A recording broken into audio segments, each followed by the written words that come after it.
This is something that was highly requested, approaching plein air painting. I will try to make it as useful as I can, but I do have troubles with talking, so I hope you will be able to understand me well now. I'm filming this in my hometown, and I'm very lucky to live in such a beautiful country, so finding a good location for painting is easy for me. Today I'm painting without my purchased box and with a limited palette with mostly Rembrandt pastels, which are more affordable, so you can see you can approach plein air painting even without too expensive materials and still create great paintings. Here I'm sketching in the outlines of the shapes I see with the hard pastel, and this part of the process is very important because it will make the whole painting process a lot easier when I try to put in the colors. I'm focusing mostly on the angles of the shapes, or rather the outlines of the shapes I'm seeing, and I'm painting from a different perspective than a camera, so I'm seeing everything a little bit different than you can.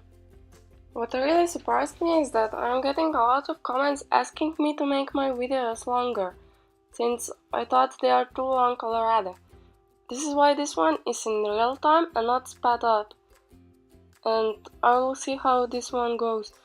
If you do prefer this length, please tell me in the comments, because I will otherwise try to make the videos shorter like they were up until now.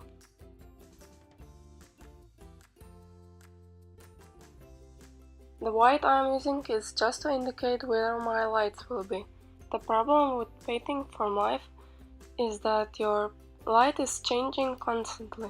The sky can suddenly become cloudy and you lose your lights and shadows, which can make it very frustrating to finish the painting, since you paint some parts like they were with the sun shining on them and some parts completely overcast by the clouds. So how you prevent getting in trouble when this happens is that just after you put your sketch down, you memorize the colors of the scene at that moment. And you don't have to memorize exact colors. The most important thing is that you get the contrasts and color temperature right. So if you look at the colors right now, you can see that the parts of the road that are in the shadows have a bluish undertone to it, which means that our shadows are slightly bluish, and we should keep this in our mind. The parts where sun is lighting them up are a lot warmer, with almost a light orangey undertone. Those two things are really important, since painting the road without that color temperature change is going to result in a more of a amateur looking painting.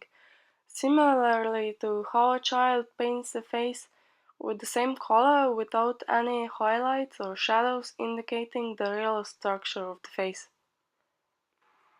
So once we spent 30 seconds to a minute thinking about value and color temperature contrast, we can begin blocking in the colors, like I have already done. This is done based on your preference, but I do like to approach more distant objects before those that are closer to me. I like doing it in this order because I find it easier to make the shapes really look like they are in the background this way.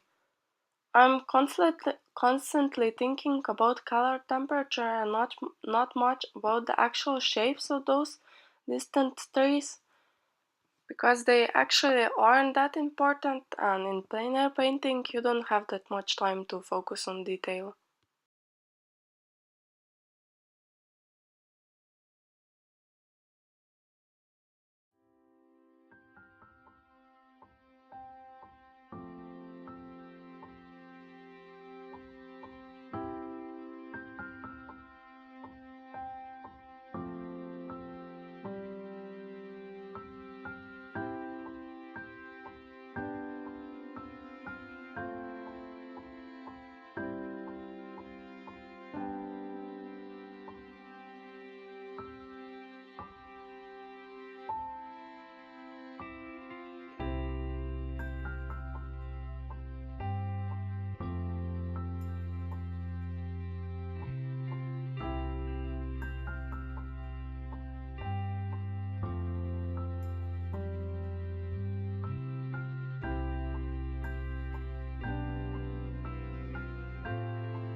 When painting big masses of grass, it is helpful to put some violets and browns in that grass.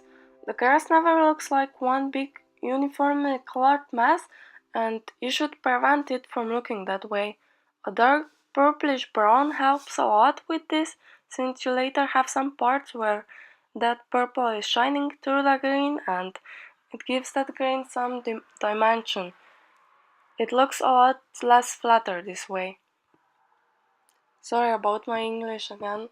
I'm struggling a lot with talking in English and I make a lot of grammar mistakes when I'm talking in a more relaxed way, but if I try to write down everything I will say, then I forget a lot of things.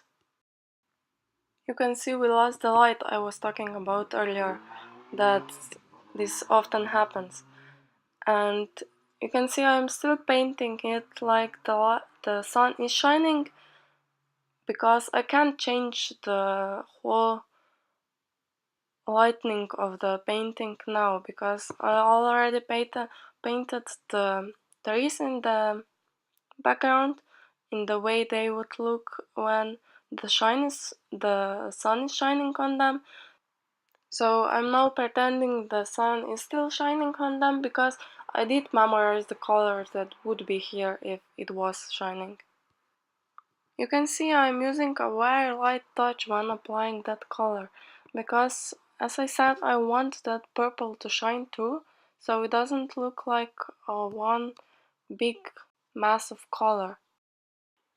It also helps to indicate some individual grasses with a lighter and warmer yellowish green, because those individual grasses are sticking off the grass and are being lit more than the ones closer to the ground.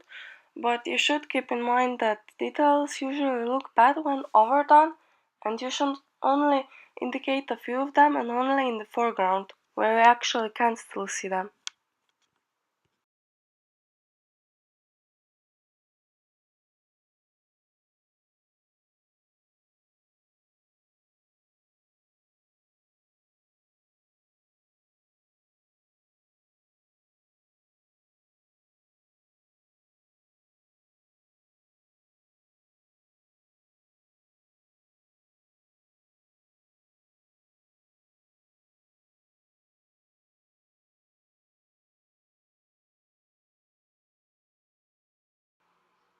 I'm adding an even darker violet than I had before, and I don't really know why, I just felt I want it here.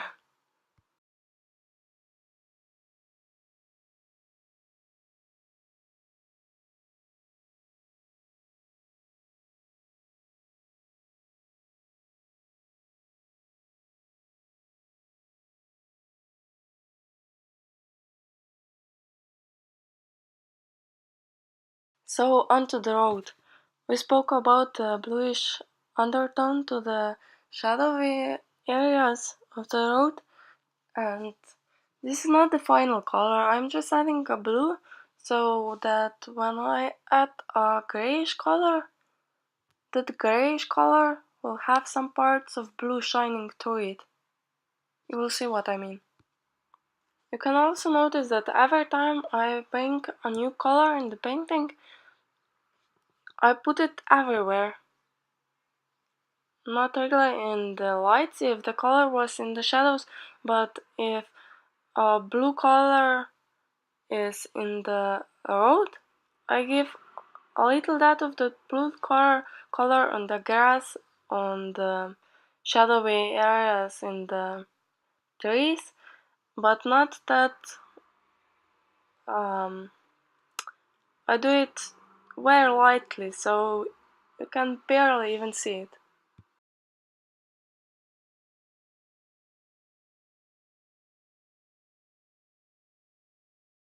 I'm again adding some color that I used on the highlights on the road to the grass to the grasses, and you can see it just brings everything together a lot more nicely.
I really like layering colors like that.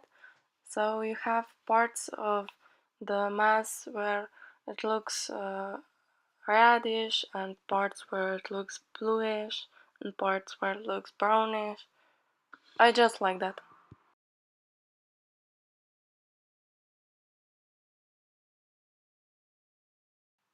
So this is the finished result. I hope you like it, and I hope the video was useful in any way. Please let me know if it was useful, because I can make videos like this again.